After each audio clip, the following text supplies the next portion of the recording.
everybody. We're getting ready to start here. I'm just going to wait for Kevin to join us. I've never done this before, so let's hope we don't have any technical issues. Oh, you can probably hear my dog barking, so we're off to a great start. That's awesome.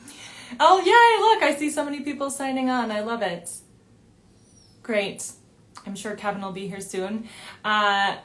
I am here in Milwaukee, Wisconsin, and Kevin, I think, is in Atlanta, but we can ask him that too. I'm really happy to be here. I thank you to Fort Worth for hosting us today.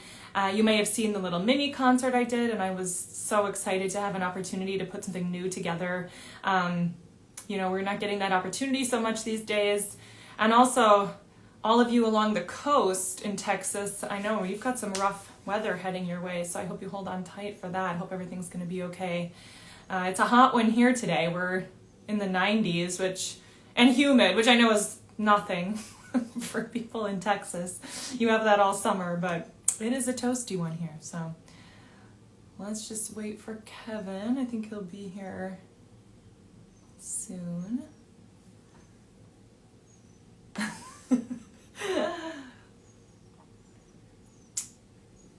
So I'm wearing an antique shirt today, special for this event.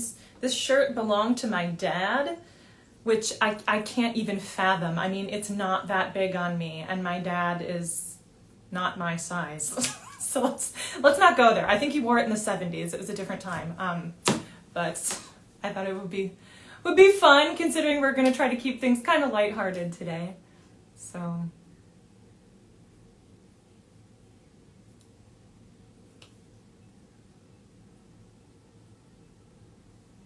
and it is National Dog Day. I don't know, I'm sure lots of you have dogs. You'll probably hear my dog if you didn't hear her already.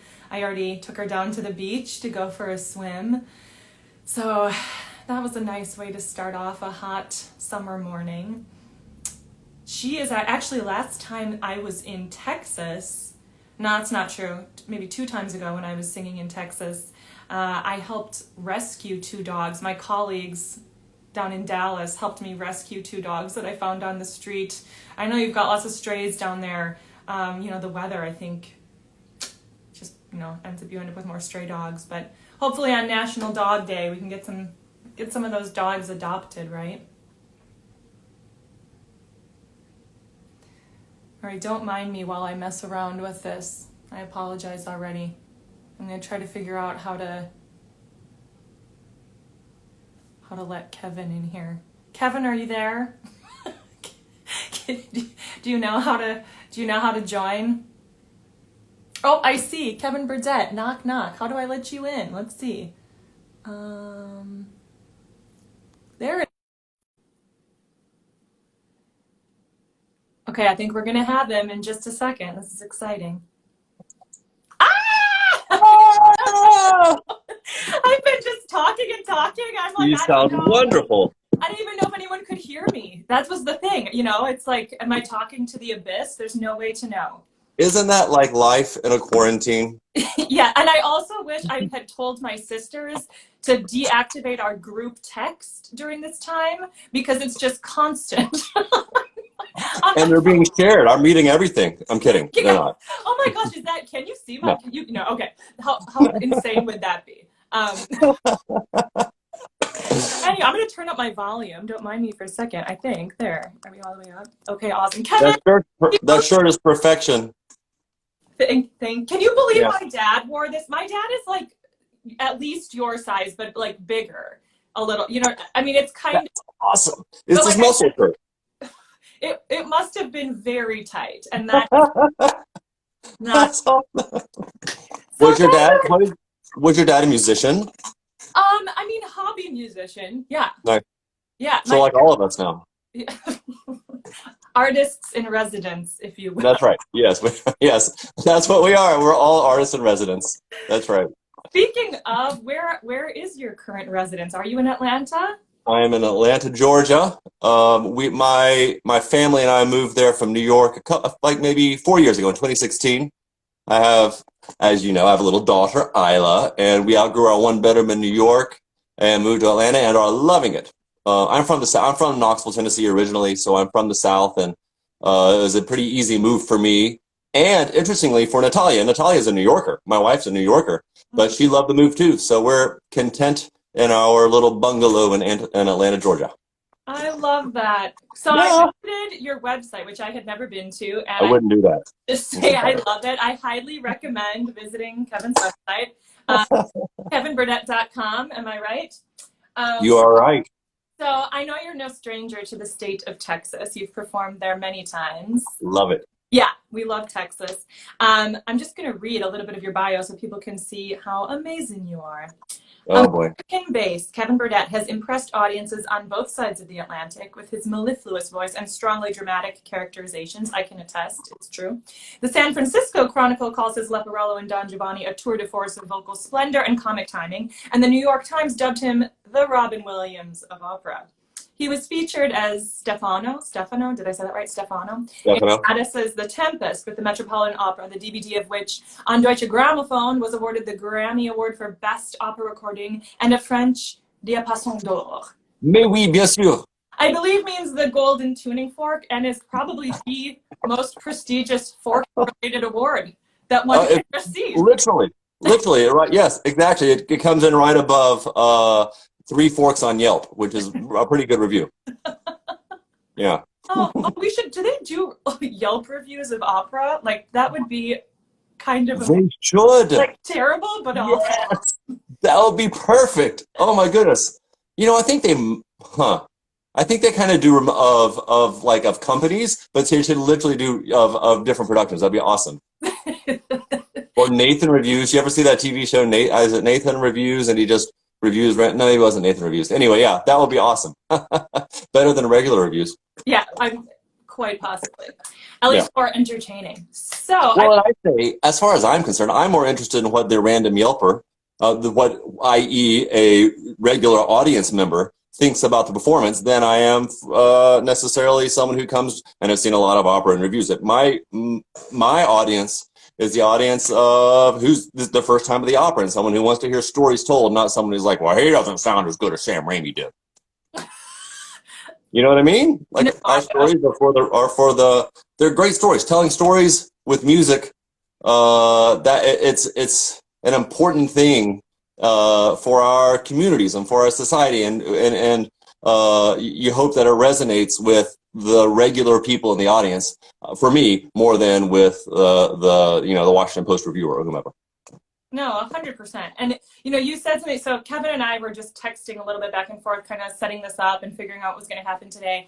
And you said something to me about, I don't remember who it was who said it, but something about to be a performer, your 2 jobs are to be awful and be interesting. And that's exactly right. Yeah. So tell me more about how you think about, obviously in opera, audible, yes, a given, we need to do that. But what does it mean to you to be interesting? That's great. I think that's a great question. It was Sam West, and I misquoted him. We have 3 jobs: audibility, clarity, and be interesting. But I consider audible and clarity very similar. In audibility, that's what we work that's our technique. That's why we work so long a vocal technique to get our resonance out there to fill up a 2,500 seat house. And of course, clarity, you have to have clear intention about what you're doing, but being interesting. For me, being interesting is telling your story. Brené Brown says that vulnerability is the birthplace of compassion, of empathy, but also of creativity. And you have to be open, and you have to be vulnerable, and you have to know that you're enough, and you have to be able to share your story. And if you're sharing your story, it's going to be interesting to someone else in the audience. And it seems to me, because in a sense, we're all protagonists in our own stories, and we like to see our stories told on stage. And so if you're telling your story and you're telling it honestly, it will resonate, I think, with audience members. That's how you become interesting, as opposed to playing at something, as opposed to having an artifice, having I'm going to sing it like that. No, boom, be open, tell your story. People will be interested. I love that. So you said you have 2 kids, right? I do. Yeah. So tell me how old they are again. Edison is the younger, and he turns 2 in November, so he's a certain number of months less than 24. So like 21 months? I'm not good at math. I'm a singer. I count to 4. And Isla just turned 6. So do you tell them stories? Like, do they love bedtime stories or stories in general? Absolutely. They love stories. I do. I definitely tell them bedtime stories. And it's amazing to watch them, the way they approach, especially Isla, because she's more verbal, which is to say verbal, unlike Eddie, who's a little less. It's interesting to see the way they approach their storytelling, because they get out of their own way and they just say what comes to their brains, and you realize you can learn from that. I was going to ask you that. I was going to ask you, like, I mean, I'm sure there's about 5 million things you learn as a parent watching it all happen. And, but yeah, I was going to ask you, like, how you watch them deal with the things we do professionally, but just in their daily lives, like as growing humans. It's got to be fascinating. It is so fascinating. There was a great book a while back called The Art of Fielding by Chad, I've forgotten his name, Chad Harbaugh, maybe. And in it, there's a fictional book called The Art of Fielding. And it talks about how to, I think he was a shortstop, and how you field the ball as a shortstop and throw it first. Are you in Milwaukee right now, by the way? I am, yeah. Gotcha. Thinking about Wisconsin and just saying hi. The reason I thought of that is because I like the Brewers. But anyway, he was talking about fielding in baseball, but I think it applies to what we do too. I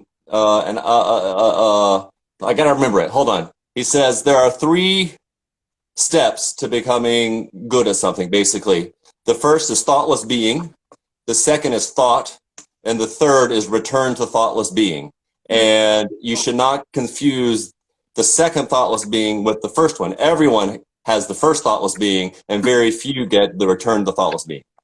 And that's what we do. And I see my kids, and they're in that first thoughtless being. And I'm like, I'm out of that first thoughtless being. How do I use my technique on stage to return? Like, how do I develop this ability to return back to thoughtless being and just be myself and be real and get out of my head now that I've journeyed into thought, if that makes any sense. It makes complete sense. I love that. So actually, some of the things I was going to talk to you about are, so this is this book that I totally love.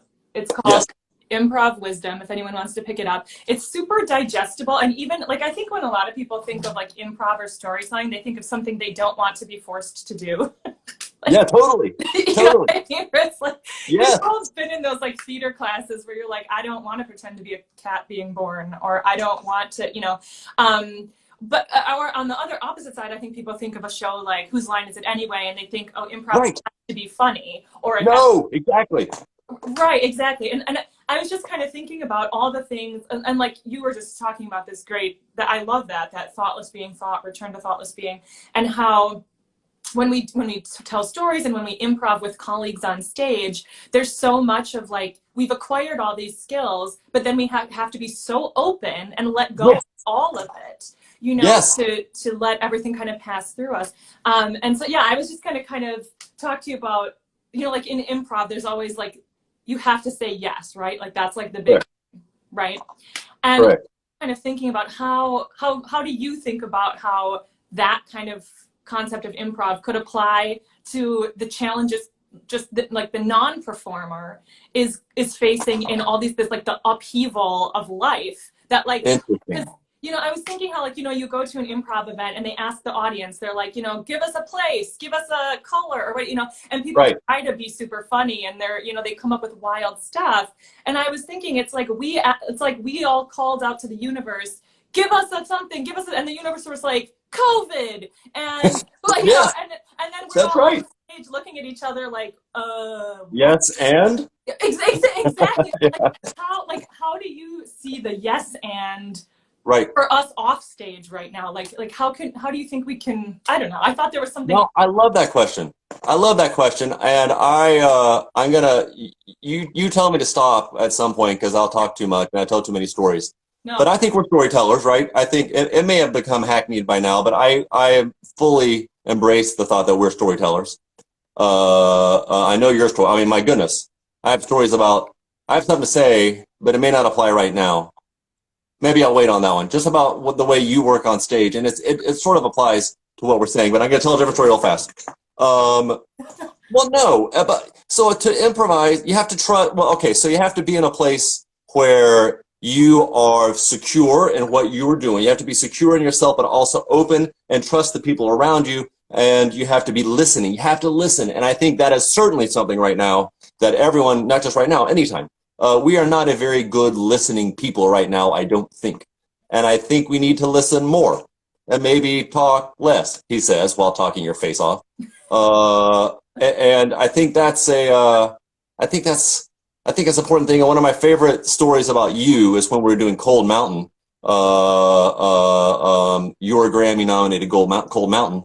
And well, yeah, you know, whatever. More years though. And you may not remember this, so I'll have to tell you about the story. It was a long time ago. So for those listening, I was playing her father because, as you can tell, I play old people. And you know, I didn't connect much with my daughter. It was very moving to me because I had a daughter at the time, and so it was a big thing. And we're from the same sort of holler in the hills, in the Appalachian Mountains, which is where I'm from. And we were always kind of, you know, Ruby and her dad I kind of disappeared.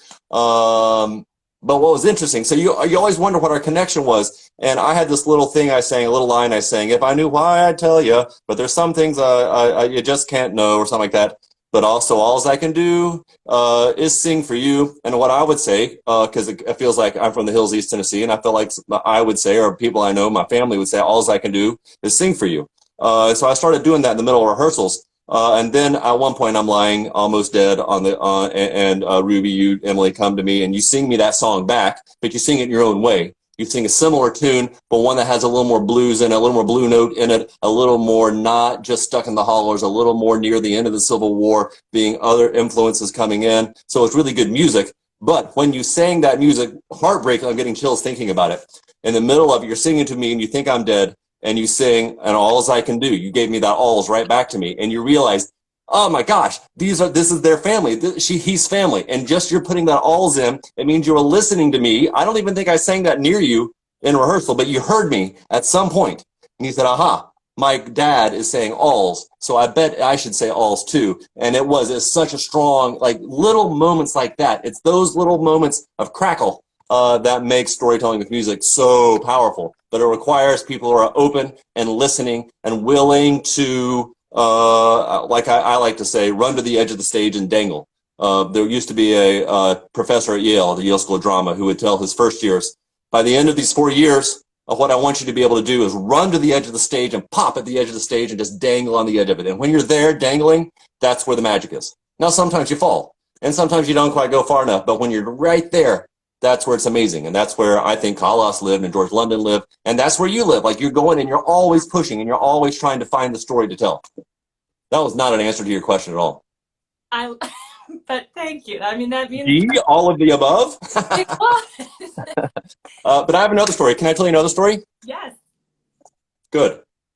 I have to think of one. No, I'm kidding. So back to the question, how does what's going on in our world right now, like how does improv apply to what we're doing as singers, as artists and our residents, as you say, and to other folks? And I'm reminded of the story from the 90s of Ishtok Perlman, he was performing a concert at Lincoln Center and a Mozart violin concerto, and he came on the stage, and as if you know Perlman, he moves slowly, and he came on stage and he sat. Got his braces undone and he was ready to play. I mean, he's one of the greatest ever.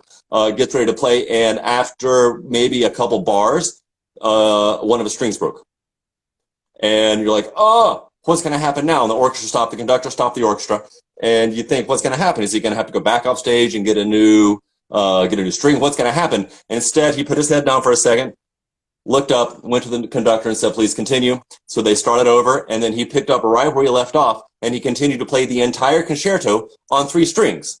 And he was throughout it. He was. They say you could tell he was transposing. At one time, he actually retuned his strings to try to get a different tuning. He was doing stuff down the octave. He was doing harmonics. He was figuring out a way to make it work. And at the end of the entire concerto, Mozart concerto, played on 3 strings, there was this silence, this pregnant silence, and then the crowd erupted. And he put up his hands and he said, "Hold on one second." He says, "As artists, sometimes we have to figure out how we make music with what we have left." And sometimes that music, he didn't say this, but you think about that, that music, when you're making music with 3 strings, it can be even more beautiful, it can be even more meaningful, it can be even more powerful, because you're making music not with what you have, but with what you have left.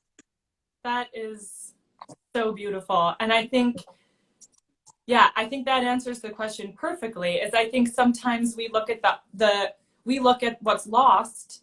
Yes. Right now, and yes. We forget to look at what's left, and how, yes. you know. And I think, you know, obviously we hear stories all the time of like the people who are being resourceful and using what's left, and like, and that, yeah, I think that's just an amazing way to think about it. Is like when you start to feel down, you know, to look around and say like, no, there's still so much we can do if we don't negate the importance of what's left. You know, if we don't think of it as a leftover, you know, we think of it as a starting place, a new starting place. Absolutely. You know? Absolutely. And it reminds me of more Brene Brown. I'm a huge Brene Brown fan. And she talks about just as human beings, we have to, they say if you want to go away from perfectionism, and I don't think, in my opinion, you can't really improvise if you're trying to be perfect. Just like you said in Whose Line, you can't improvise if you're trying to be funny. I can't improvise if I'm trying to be funny, then I'm getting in my way. If you want to make a journey away from perfectionism, if you want to get away from perfectionism, you have to make the journey from what will people think to I am enough. And you have to think, I am enough. And that's where we live. We should live as human beings, and we have to live as performers. And then making the jump from that to what you're saying, we have to realize we have enough. We still have enough. Yeah. We just have to figure it out. Yeah. And I also think, you know, we can't, like when we're on stage with colleagues, especially in the initial process of putting something together, you're getting to know everyone's styles. Everybody comes with a kind of preconceived notion of who their character is going to be and everything. And like the more walls you put up and say no to something that's coming at you, Correct. Once those walls are up for the stuff coming in, they're also up for the stuff going out. And that's interesting. Yes, I totally buy that. And I feel like right now that's a huge thing for all of us in this world, is like there's, you know, we all have different viewpoints. We all have, you know, but we're all scene partners in this very weird play or that's happening right Absolutely. now. And you don't have to agree. Like sometimes you don't agree with what a choice a colleague has made. But if you right away say, no, I'm not going to play with you anymore, you've also really limited your own impact. You know, so I think, Amen. You know, it's a real struggle right now to think about like, how do we look at our fellow citizens as scene partners and say, yes, and yes, that's so good, Emily. That's so good.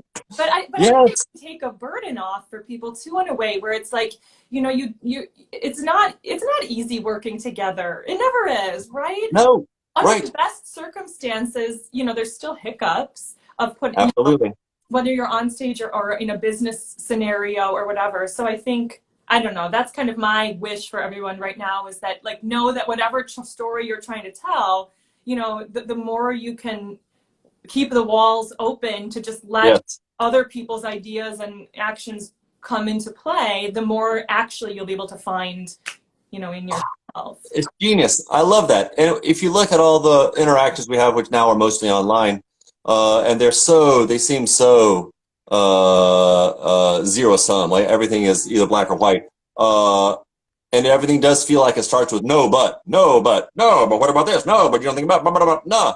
You're so right. It needs to start with yes. I was trying to figure out where you're coming from. Right. And have you thought about this also? Right. Like that kind of conversation. Yeah, I love that. And you know, I had been thinking up till you said that of you know, I view it as a sort of a fabric, and we're all as a fabric, and we're all threads, and all threads are going different ways and have different colors and adding different things to this fabric. But the way you said that was fascinating. My Isla is learning how to draw right now in art class. And one of her first lessons was just the line, because you have like, apparently I'm learning too, like, oh, so you have lines, you have shapes, you have colors, you have form in art. Who knew? So, but she's learning lines, and he said the teacher says, so first we start with a horizontal line, and then we have a vertical line, and we have a zigzag line. But if you want to make a drawing, let's just make a drawing, but we'll put them all together. We have one horizontal line and one swirly line and one straight line and one zigzag line. You don't want to just do all this. All can't just be all horizontal lines. And you see this drawing that she makes of all these lines coming to, they're all different, but they're all coming together to make a picture. And we're all like, just because I'm zigzag and you're curly Q doesn't mean we can't make a good picture. What a weird thing to say. Oh, I love that though. I love that. What can you think of any instances, I mean, lately or maybe not lately, when your kids have really thrown you for a loop and forced you to like think on your feet? Or is that, that all it's brutal. okay? Yes, all the time. It requires, so what I have found is I can never be in a hurry. Once I get in a hurry with my kids, it's all over, because I lose patience and it's just, it doesn't work. So I need to always be not in a hurry. And if I'm not in a hurry, I can kind of go with the flow and figure out what they want. But if I'm in a hurry, they're always throwing me for a loop, because I went to get from X to Y, and they want to get from X to wherever they want to get. So I do feel like I'm constantly being thrown for a loop. What's a good one? I can't, let me think. Nothing great come to mind, because I feel like I'm always behind. I'm always running after them, trying to figure out. They're faster than I am. They're smarter than I am. They're always 2 steps ahead. And you're like, how are you? How are you 2 steps ahead of me? Like, do they know what you do? Like, do they know what you do for a living, or do they have a sense of like, I mean, because I'm sure for Isla, like you had probably been on the road a lot and now you're home, or, like, does she kind of have all this? Absolutely. Isla has a very good sense of it. She, she'll come to rehearsal, and she'll watch it. And Isla was in Madame Butterfly last summer, and she's been in Madame Butterfly twice. She is the little, Dolore, because Dolore is apparently a container of something. I don't know. She was Dolore at Central City, and then again, Knoxville Opera. I'm from Knoxville. My mom still lives there. And so she's done it. Like, she's been in it, and she loves it. Which is terrifying. Does she have a dramatic sense at home? Like, does she like to, Yes. Oh, yes. And she knows, I think she's smart enough to know that when she gets dramatic like that, it's hard for me not to love it.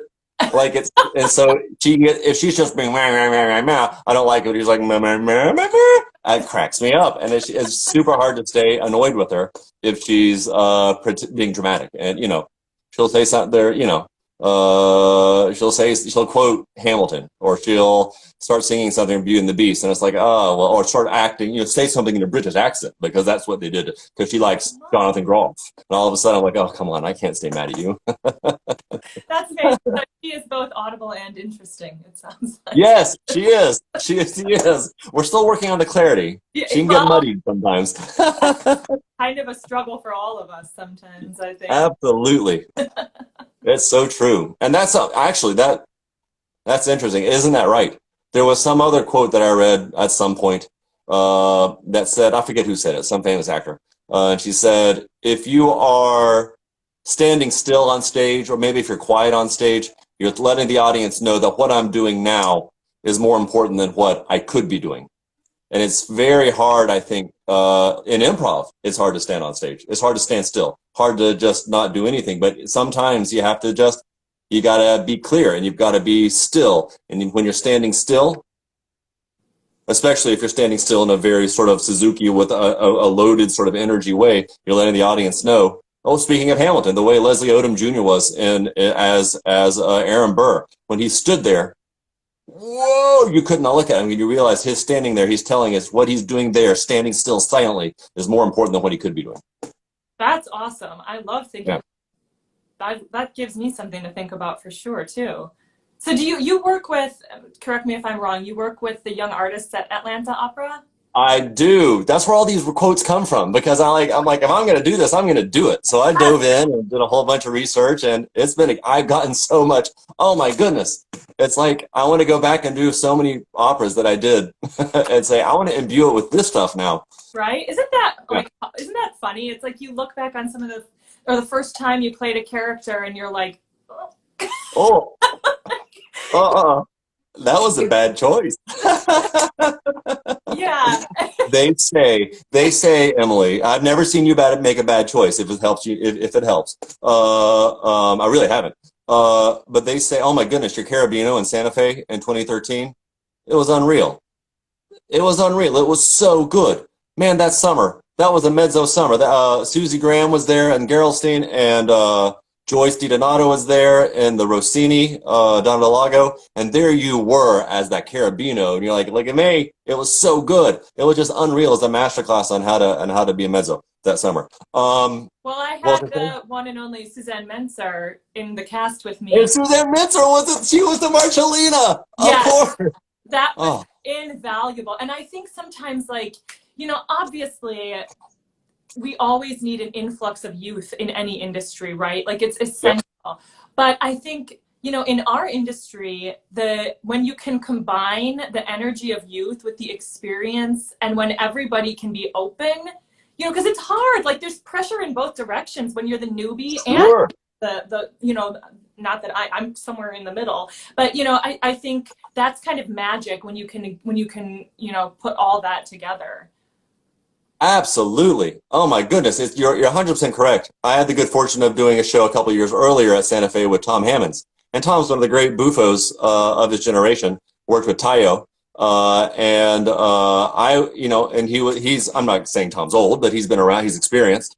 And I'm coming up, and we both were patriarchs of rival families. And I was coming up, and I studied with Paolo Montarsolo, a different buffo with a different tradition, a different style. And I had my sort of young Paolo Montarsolo style and Tom's Tayo style and his experience. Oh my goodness, he would take me out to lunch and we'd talk about things, and he'd show me the sort of the foundation of the bits he would do, and he'd let me know if something was funny. Like, I learned so much, and there gets like, there's that crackle there. It's like this energy of it becomes symbiotic, right? It's like the sum is greater, the whole is greater than the sum of its parts. What am I saying? Yeah. I totally agree. Yeah. Like, just Tom or just me would be good, but him, my feeding off of him, and then seeing how he's a stand still and be funny guy, and I'm a move around to be funny guy. And so to see him just stand still and make a face and be like, I try to make you laugh, and he just kind of looks at me. And, gosh, it was so funny. But what I was gonna say is based on talking about looking back to our old like, whoa, did I do that? Another one of my sayings is good judgment comes from experience, and experience comes from bad judgment. Yeah, 100%. Yeah. So there we go. So Bob Orth. I know. Oh. I wish he was still with us. Yeah. Hard. But one of the best things anybody ever said to me was from him. I was out to lunch with another colleague, actually in Texas. I think we were in Dallas. Joanna Monjardo and Bob Orth went out for lunch. And I didn't know Bob very much at all. I think I was a young artist in Indianapolis when he was singing Major General in Pirates of Penzance, which was like amazing. He had this little teddy bear. I'll never forget it. It was so cute. And he did a split in the second act aria, I bet. It was just perfect. It's perfection. Unbelievable. And I knew that he had done so much new music, and I was, just kind of starting my career, and I was terrified of new music because I'd never gotten to do any, and I thought it was this thing that other people were good at, and those people would do it. And then there were people like me who felt tone deaf when they had to approach, new music. And I asked him, I said, how have you done all this? And how do you get good at it, or what, And he looked at me and he was like, here's a piece of advice for you starting your career. He said, say yes to everything and figure out how to do it later. Right? Beautiful. I was like, I kind of blindly was like, that's what I'm going to do. And I love it. And that's the kind of how I've lived ever since. Is like, it's so easy to tell ourselves, you know, like, and for everybody out there listening who feels like they're not a storyteller, or they don't do improv, or they could never be a performer, or this, you know, they'd rather sit in the seats or than watch, you know, you'd be surprised when you give yourself permission to say yes and put the judgment aside at what you can figure out how to do. It's so true. It's such great advice. You're absolutely right on so many levels. I mean, yes, even so, a couple examples come to mind. Like there are things, but I'll first go back to Bob. Bob is what I want to be. Bob, like that's in my life and in my as a performer. I worked with Bob in 2002 at New York City Opera, right when I was starting out, and it was a remount of a show L'Étoile, a great Mark Lamos production of L'Étoile. I mean, it was so good. And we had done it at Glimmerglass. I had done it with someone else, and then Bob came in at City Opera. And one time, I mean, and you just sat there and you listened, you watched and you learned. He had such a big heart, and he was so open, and he just fed off of everyone and gave so much. And one time I don't think it was the final dress. It might've been the final dress. We were doing a duet together, and it was sort of a strophic duet. And so we did the same staging in the first verse as we did in the second verse. And Bob, apparently it struck him in the middle of that performance that's not funny. And it's not. Like, it probably isn't the funniest thing to do the same thing twice. And so he said, lean against me and go with me. Like, he just kind of whispers, go with me. And then so we're singing, we're kind of a drunk duet. And next thing he has his back to me and says, just go with me. And we had our backs to each other, and we while we're singing, went down to the ground and back up. And we got a huge roar from whoever was there. I think it was just it might have been the final dress. But anyway, it was like, what's going on? What is happening? Am I allowed to do this? This is so fun. Is this legal? I don't think we're supposed to be doing this. It was so good. And of course, Mark Lamos loved it. And of course, we kept it because it was hilarious and Bob's a genius. Oh, but that's part of it too. That's part of just being open and going for it. Just say yes, let's go for it. And if we had fallen, whatever, we were playing drunk, that'd have been funny too. Right, like all the better. The mistakes are sometimes the best part. Yes. Yes. I have to say though, I mean, so I don't know if it was I don't even remember. Was Cold Mountain the first time we met? I don't remember. Or was it 2013 when you were Carabino and I was in Gerolstein? Of course. And I have to say, in Gerolstein, it's probably the first time I have nearly cried and at the same time watching someone on stage. You were so hilarious.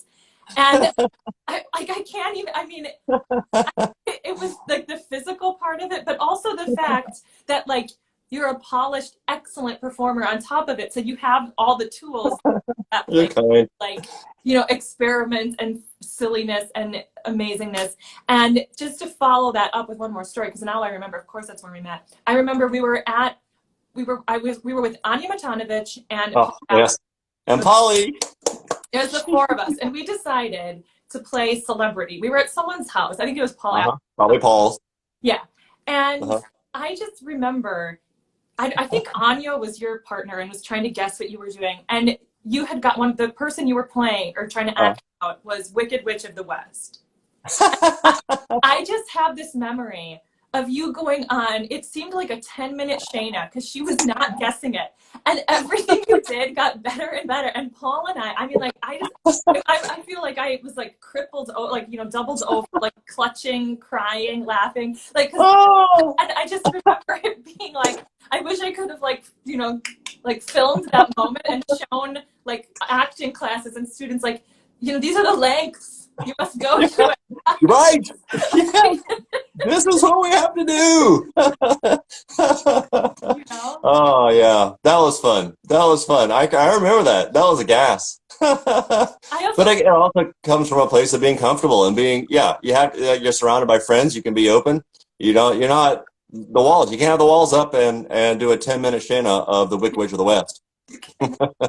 Well, and I was thinking, you were talking that great analogy, or not analogy, but, you know, thought of like, running up to the edge of the stage and hanging there.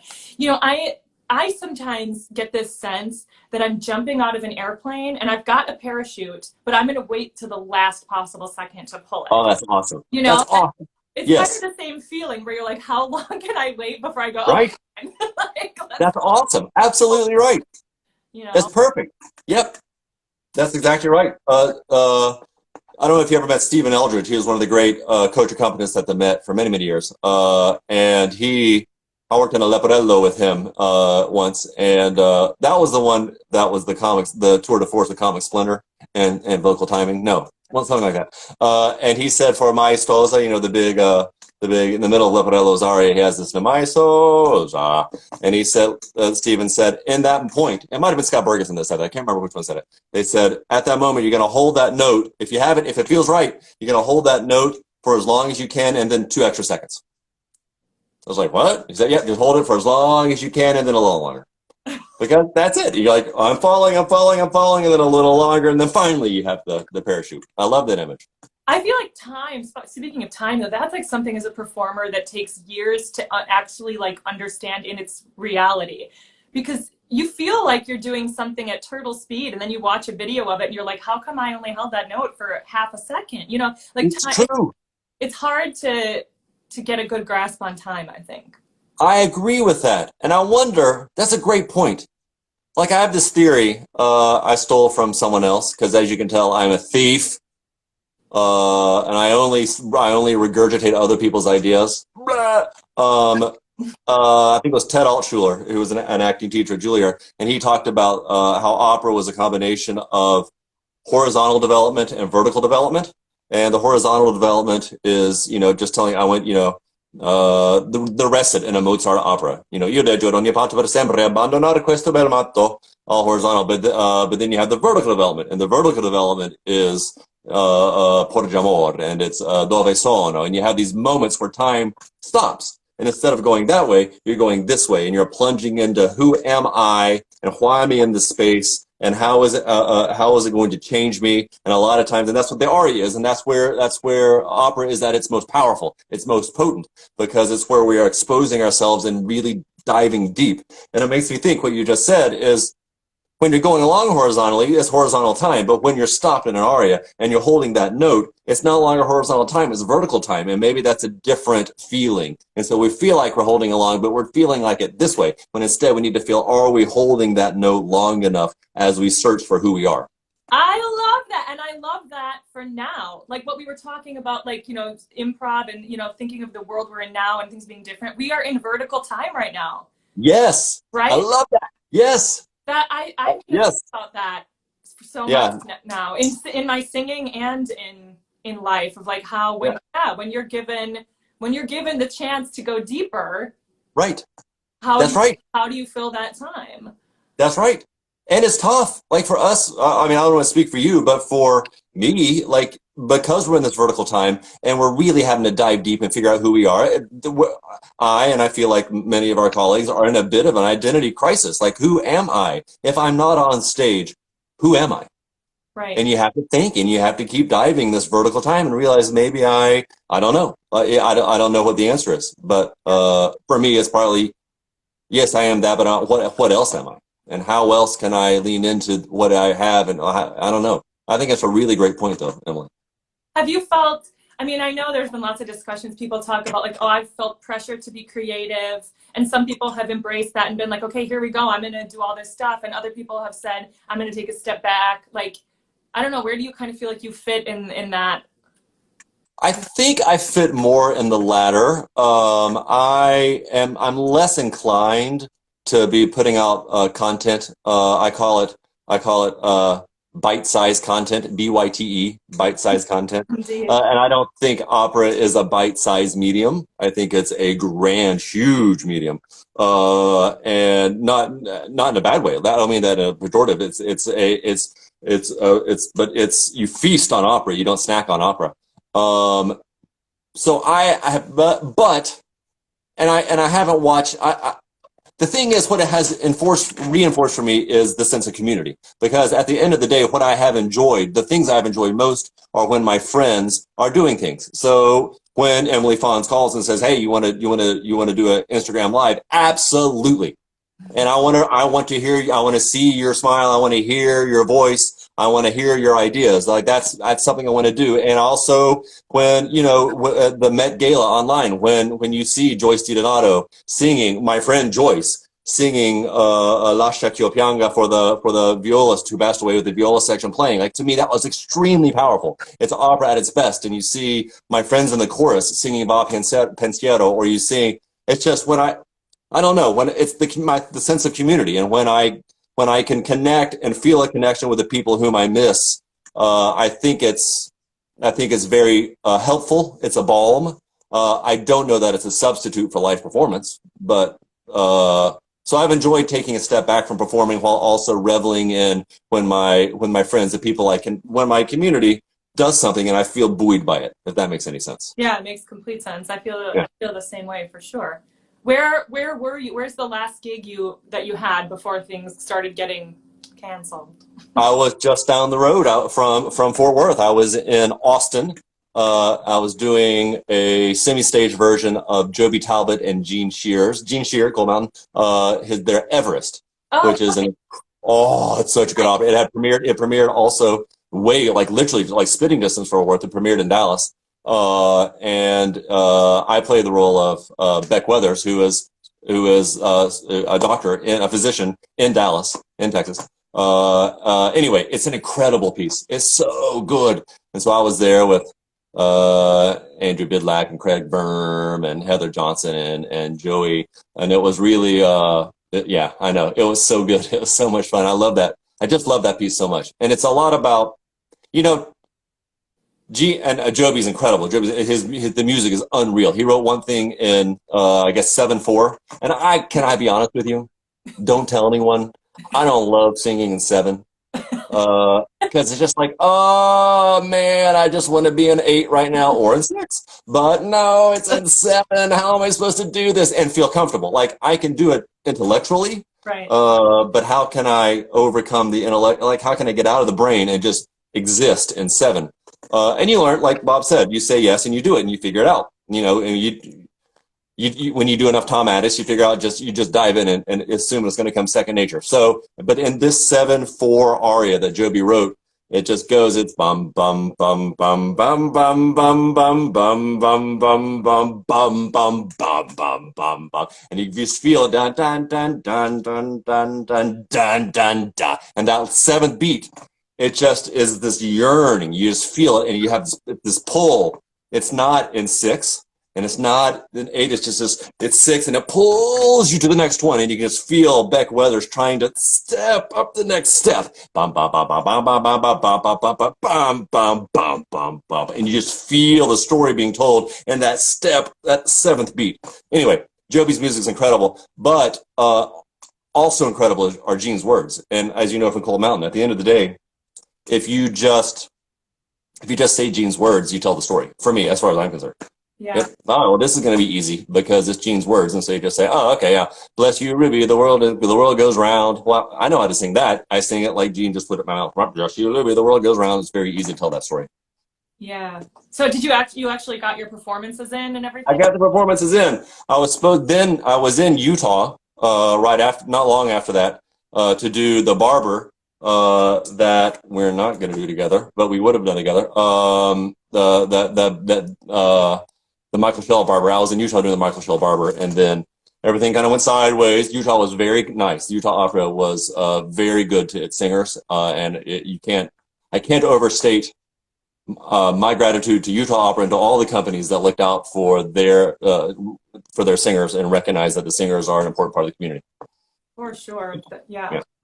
That also, like you said about community, the efforts by singers on behalf of other singers, like with the Met Chorus and all the people who've worked really hard to try to, keep buoy us up, financially as well as emotionally during this time. Absolutely. To help us get through. It's been hard to watch.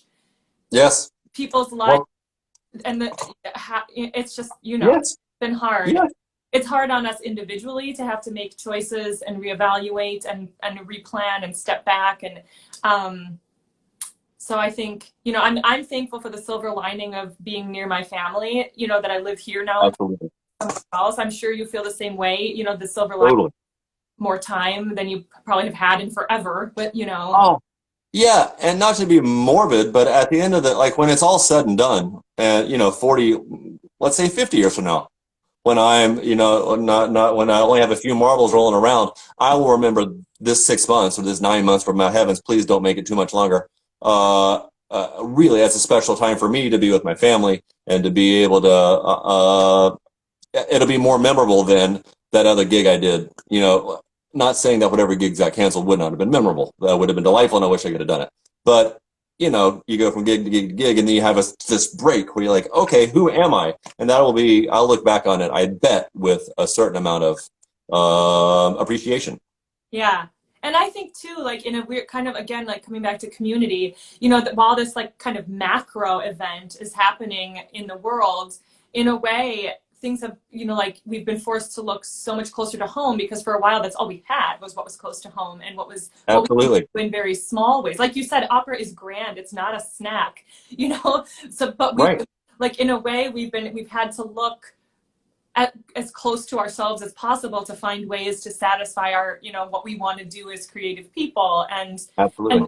And like for me, I haven't gotten to perform very much in Wisconsin. I haven't gotten to, connect on smaller levels. I haven't done much. I've done some teaching, but not much, because I'm never here long enough and stuff like that. Right.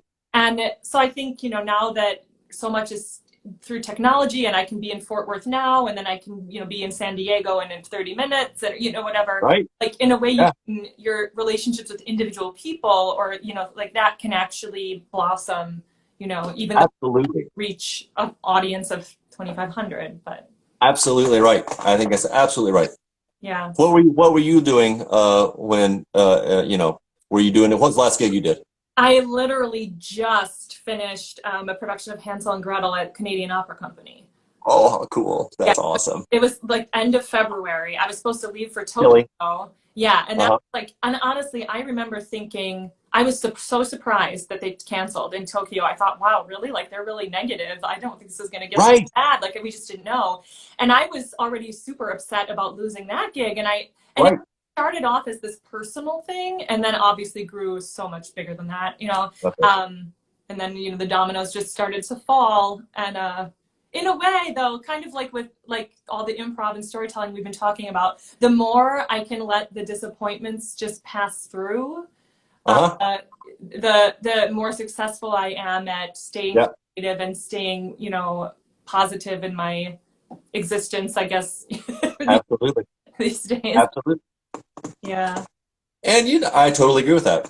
And it's assuming we get back on stage at some point, all this stuff will inform how we tell our stories, and it will inform how people take in stories. And if there's any art form, so like I said earlier, I go back to this probably too much. We're all the protagonists of our own stories. And if people are going to want to see stories being told here next year, and they want to see themselves on stage, they want to see people who are wanting to touch, people who are wanting to get together. And if there's any art form that tells the story of wanting to get together, it's the art form that started with Orpheus just wanting to see Eurydice. It's the art form of Tamino just wanting to walk through fire to get together with Pamina. It's the story of Candide searching for Cunegonde and finally just making the garden grow. That's what our art form is. It's a form of wanting to connect. It's the frisson of it's the 5/7 chord or the augmented chord that wants to resolve. And we're stuck in this chord that wants to resolve. And when it does resolve, I think those stories will be even more powerful. Completely. And on top of that, I think we're all going to have so much more, not that we did not appreciate all the separate jobs that go into putting an opera together, right? Right. But I think knowing what we've all lost, or knowing what people have had to give up for so long, like letting the costume shop do the best job they can do, letting the production crew manage to the best of their abilities, like honoring each other, what each other brings to the table, I think is going to be so important, because we've all given it up for so long, and we all need each other. That's absolutely right. We've seen this play out, that we cannot exist without each other, That's right. So I think, it's going to be a coming together that's, exciting. And I can't, it's like, I don't want to wait, but, we've got to wait a little longer. But. That's right. It's, but you're absolutely right. It is. It's, I'm reminded of a good buddy of mine who lives in Dallas. He's a music director at a church. And sometimes in Advent, some of the congregation gets a little anxious. They're like, can we please do a Christmas carol right now? And he's like, no, you cannot, because it's Advent, and we want Christmas to be special. And so we're going to wait. We're going to wait. And we really just want to sing, I just want to sing Joy to the World right now. No, we have to wait though. We have to anticipate the arrival of something. We can't just get everything we want, or we won't appreciate it as much. Yeah, totally. What a weird thing to say. I feel like, I mean, how many times are you going to like reinvent that same phrase to your kids in like every different aspect of life? Yes. Yes. And that's like, yeah. like that is life. It's like that is life. That's right. Waiting in It's true. Well, and we actually I was going to ask you, now that the Olympics have been pushed back a year and we've all got some time, like which event do you think you've got time to master in the next? That is a great point. Well, swimming, because I don't have any drag. That's a really big. Are you a good swimmer? Like, do you have like a skill that you're like, in high school you like won all the swim meets or? No, I was a good soccer player and a good cross country runner. As you can, like the least macho sports there are. I played soccer and I ran cross country. I was a pretty good soccer player and a pretty good runner. I did all right. I think you've got time. You've got a year. Start training. I do. I think maybe the one where you walk. Like develop a technique of the 10-mile walk. I can definitely do that. Speed walking? In my own age. Yeah. Yes. Yeah. And they shake their hips. Mm-hmm. I think I can do that. What about you? I say go for it. I'm thinking gymnastics. I mean, I'm like a foot too tall, and I do understand that. But I still think, like when I watch it, I can feel myself being good at it. That's it. That's all you need. That's all you need. That's what you're very American. That's all we need. I think I can probably know more than that person. So I probably just listen to me. Right. Like Bob Orth said, just say yes and figure it out. Just say yes. So That's right. I'm heading to Tokyo. I'm pretty certain. Are you game for a few trivia questions? Yeah, I make no promises that I'll know the answer. Okay, I redacted them from your version of the. You did. It's not cool. Of today. Yeah. Uh-oh. So, okay. What's your? I didn't even know the Olympics were supposed to be in Tokyo, so if this might be a disaster. Well, I'm with you. These are not trivia facts about the Olympics. Good. Hallelujah. Okay, what is your favorite dessert? Pass. I'm kidding. I'm totally kidding. I would say probably my mom's snickerdoodles. Oh, what is so special about them? Well, I don't know. There's a lot of butter, a lot of sugar, and I don't know. It's the right combination, and it's just I could eat probably a dozen of them and not blink an eye. Beyond that, I'd say my favorite sort of traditional get at a restaurant dessert is going to be chess pie, which is I think a southern pie that has a lot of butter, but also has some apple cider vinegar in it and buttermilk, and it's a little bit like pecan pie without, not really, sort of like pecan pie without the pecans, and it's so good. And I like pecan pie without the pecan. But the gooey stuff in the middle, like if you cooked it a little longer and it's solidified. Yeah. But it's like apple pie with no apples, cherry pie but without the cherry. No. And I always say the name comes from whenever you eat, it's delicious, and whenever you eat it, someone's like, "Whoa, what is this pie?" And you say, "Well, it's chess pie." No, but what is it? It's chess pie. Is really a chess? Like that's what I've heard is the origin of it, because it's chess pie, like the game chess. Well, it's chess pie. Oh, interesting. Yeah. I'm gonna look out for that next time I'm headed south. It's on my website. It's in my recipe corner on my website. Okay. See, this is why we all need to visit Kevin. It went from I did my website a long time ago, like in the late 90s, early aughts. I did my website, and so it was a little bit ahead of its time. And then for like a year, and then it went about through 13 years of being way antiquated and embarrassing. But now it's come back to being retro and cool. So it's the thoughtless thought, and then the thought. Yes, and then that's it. It went through thought. Now it's back to it returned the thoughtless being. Oh my God, I love it. Okay, so we're almost out of time, but I just want to yes. one improv game with you that is in this book. where we are going to improv a proverb. Yes. We're each gonna say a word until we've formed a proverb, and we're gonna send that people off with that. I love it. All right, so Who wants to start? you're gonna start. Okay. When I journey, far everyone looks deep into the empty. abyss. When I journey far, everyone looks into the empty abyss. Yeah. Because when you leave, Emily, it's like they say there's no irreplaceable person, but there is. And it's you. And so here we all are, and then you walk away, and it's like, where'd she go? Where'd you go? The empty abyss. She- Kevin, we have yeah. 5 seconds left, dude. I thank you so much. This was amazing. Thank